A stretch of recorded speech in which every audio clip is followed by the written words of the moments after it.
আমাদের চলতে ফিরতে পাপ হতে পারে, স্পেশালি যুবকদের পাপ বেশি হতে পারে। যদি পাপ হয়ে যায় হতাশ হবেন না। পাপ হয়ে গেছে হতাশ হবেন না। ওযু করবেন, জায়নামাজে দাঁড়াবেন, 2 রাকাত নামাজ পড়বেন, ওই পাপের কথা আল্লাহকে বলে ক্ষমা চাইবেন। ইনশাআল্লাহ আল্লাহ পাক আপনার গুনাহকে নেকি দিয়ে পরিবর্তন করে দিবেন ইনশাআল্লাহ। যতবার পাপ হবে ততবার নামাজে দাঁড়াবেন, ততবার ওযু করবেন, ততবার 2 রাকাত নামাজ পড়বেন এবং আল্লাহর কাছে ক্ষমা চাইবেন। ইনশাআল্লাহ আল্লাহ মাফ করে দিবেন। শয়তান আপনাকে হতাশ করতে যাবে, ফার্স্ট্রেট করতে যাবে।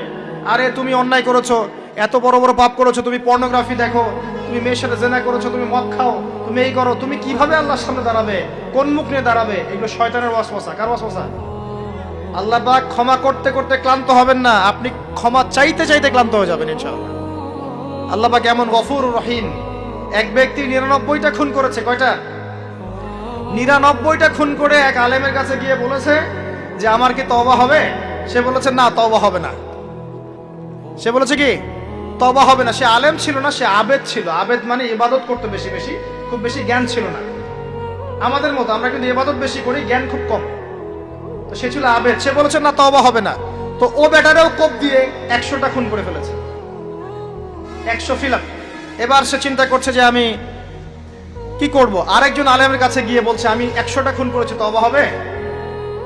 এই আলেম সত্যিকারের আলেম ছিলেন, তিনি বলেন হ্যাঁ তওবা হবে, তুমি ইস্তেগফার করো এবং এই এলাকা থেকে চলে যাও, অন্য এলাকায় গিয়ে থাকো, অন্য একটা এলাকায় গিয়ে থাকো, এখানে তোমার স্মৃতি জড়িত আছে, অন্য জায়গায় হিজরত করে গিয়ে থাকো। তো সে ব্যক্তি চলে গেল, যাওয়ার পথে তার মৃত্যু হয়ে গেছে। আল্লাহ পাকের ফেরেশতা চলে এসেছে, আযাবের ফেরেশতা এবং জান্নাতের ফেরেশতা, তারা নিজেদের মধ্যে এখন তর্ক করছে কে রূহটা নেবে, আত্মাটা কে নেবে। ওই যে রূহ কাকে বলে, সায়েন্সকে জিজ্ঞাসা করে, সায়েন্সের প্যান্ট খারাপ হয়ে যাবে, রূহ কাকে বলে উত্তর দিতে গিয়ে। এখন আল্লাহ পাক এই বান্দাকে মাফ করতে চাচ্ছেন, তিনি কি করলেন? আল্লাহ পাক কৌশল করলেন। তিনি বললেন জমিনটা মেপে দেখো, ফেরেশতারা তোমরা জমিন মেপে দেখো, সে যেখান থেকে বের হয়েছে সেখানকার দূরত্ব বেশি না যেখানে যাচ্ছিল ওখানকার দূরত্ব বেশি।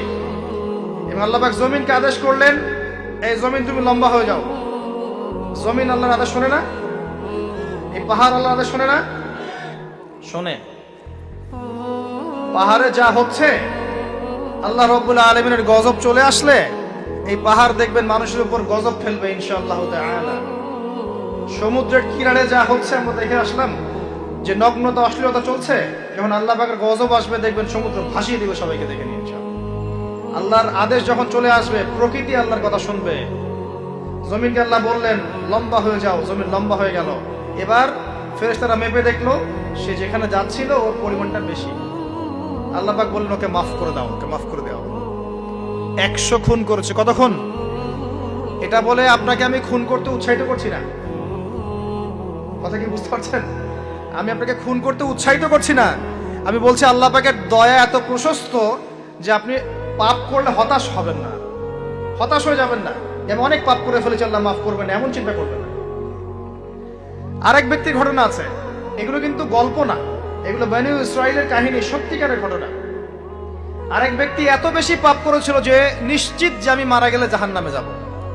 এখন সে মওতের আগে তার সন্তানদেরকে বলছে যে আমি মারা গেলে আমার লাশটাকে পুড়িয়ে ফেলবা, লাশটা পুড়িয়ে ফেলে অর্ধেক ছাই বাতাসে ভাসিয়ে দিবা, অর্ধেক ছাই সাগরে ভাসিয়ে দিবা, অর্ধেক ছাই বাতাসে উড়িয়ে দিবা, অর্ধেক ছাই সাগরে ভাসিয়ে দিবা।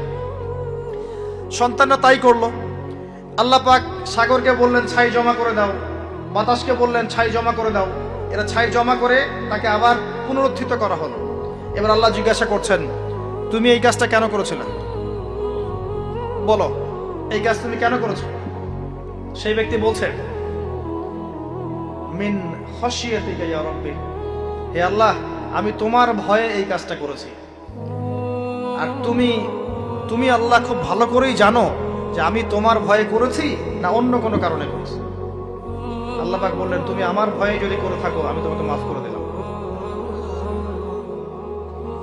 একজন ব্যভিচারী নারী, প্রস্টিটিউট বোঝেন? পতিতা বোঝেন? পতিতা বা যৌনকর্মী যে শব্দগুলো বোঝেন? আচ্ছা, এটা তো এখন একটা প্রফেশন হয়ে গেছে, তাই না? মানুষ এটাকে একটা প্রফেশন হিসেবে নিয়েছে। নাউযুবিল্লাহ। যখন এগুলো বেশি বেশি বাড়তে থাকবে সমাজে মহামারী ছড়াবে। আমার মাস্ক ভাইরাস ঠেকাতে পারবে না তো।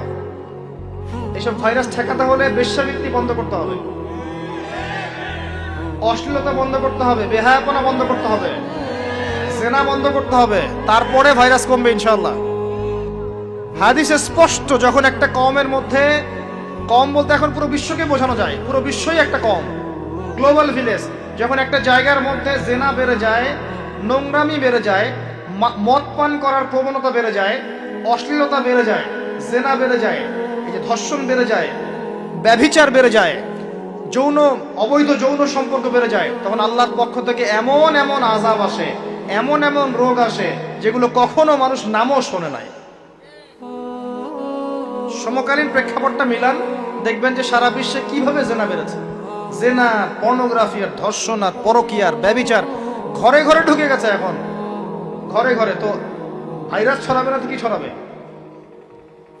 কোরআন এবং সুন্নাহর আলোকে যদি আপনি পরিপূর্ণ জীবনযাপন করেন, বেশি বেশি কোরআন তেলাওয়াত করেন, আশা করা যায় আপনি কিছুটা হলেও সুস্থ থাকতে পারবেন ইনশাআল্লাহ। তবে একটা কথা মনে রাখবেন, যখন চতুর্দিকে ফিতনা, ফাসাদ এবং ফাসাদ, ফিতনা এবং আল্লাহর গজব ছড়িয়ে পড়ে, তখন ভালো মানুষরাও বাঁচতে পারবে না। বরং ভালো মানুষদেরকে আল্লাহ পাক আগে আগে সরাই দিবেন। তুমি মেয়ে একা একা ভালো ছিলা, মানুষকে তুমি ভালো কাজের আদেশ করো নাই কেন, অসৎ কাজে নিষেধ করো নাই কেন, তুমি আগে ধ্বংস হও, ওকে আগে ধ্বংস করে দিবে আল্লাহ পাক। আল্লাহ পাকের সুন্নাত এরকমই।